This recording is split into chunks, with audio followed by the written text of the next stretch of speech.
અમદાવાદના Kalupur railway station પર એક એવો કિસ્સો સામે આવ્યો છે જ્યાં પોતાને આઈપીએસ અધિકારી ગણાવતો એક શખ્સ પોલીસના હાથે ઝડપાઈ ગયો.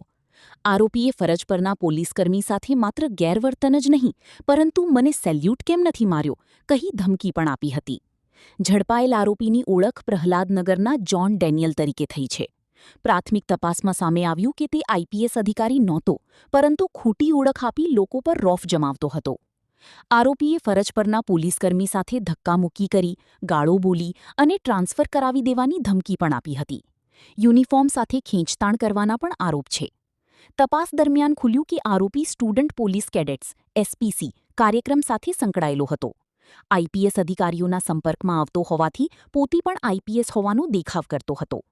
અધિકારી શું કહે છે પ્રેસ વાર્તામાં આવું સાંભળીએ. 22 ના રોજ રાત્રિના 10 થી 11 સમયગાળા દરમિયાન રાત્રિ દરમિયાન જે પોલીસ કર્મચારીઓ પોતાની ફરજ બજાવી રહેલા હતા અને ટ્રાફિકની મૂવમેન્ટ ક્લિયર કરાવી રહેલા હતા, જે દરમિયાન આ કામના આરોપી કે જે અજાણ્યો ઈસમ પોતે ટેક્સીમાં મુસાફરી કરી રહેલો હોય, જેથી ટ્રાફિકની મૂવમેન્ટ દરમિયાન પોતે નજીકના પોલીસ કર્મચારીને નજીક બોલાવીને એની સાથે બીભત્સ ગાળો બોલીને તું કેમ ટ્રાફિક ક્લિયર કરાવતો નથી, પોતાની ફરજ બજાવતો નથી વગેરેની એને ટિપ્પણી કરીને બીભત્સ ગાળો બોલીને તેની સાથે ઉદ્ધતાઈથી વર્તન દાખવેલ હતું.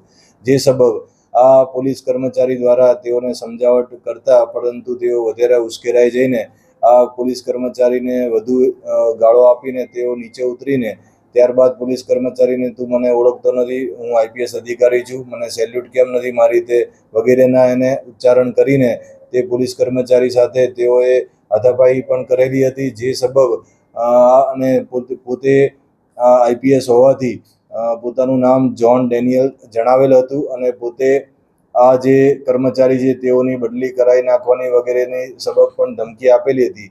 જે સબબ કાલુપુર રેલવે પોલીસ સ્ટેશન ખાતે આ અજાણ્યા ઈસમો વિરુદ્ધ બીએનએસ કલમ 132, 204, 296 અને 351(2) મુજબની કલમનો ગુનો દાખલ કરીને આ ઈસમની કોણ હતી એની તજવીજ કરવામાં આવેલી હતી. જે દરમિયાન આ ઈસમ જે છે એ જોન ડેનિયલ નામનો પોતે રહેવાસી અમદાવાદનો હોય અને તે કોઈ આઈપીએસ ન હોવાની વિગત ધ્યાને પડતા આ ઈસમને કાલુપુર રેલવે સ્ટેશન ખાતે લાવીને તેઓની કાયદેસરની અટકાયત કરીને તેઓની ઓળખ પરેડ બાદ કોર્ટમાં પણ રજૂ કરવામાં આવેલા હતા.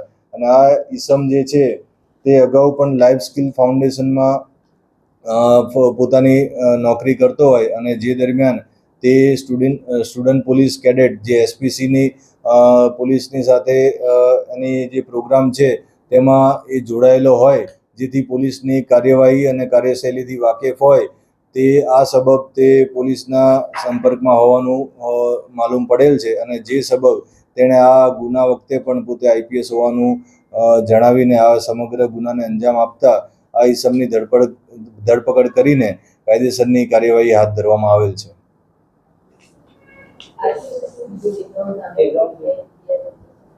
ના, હાલે કોઈ આરોપી વિરુદ્ધ અન્ય કોઈ गुनाना पुरावा મળ્યા નથી, પરંતુ એની વધુ તપાસ ચાલુ है.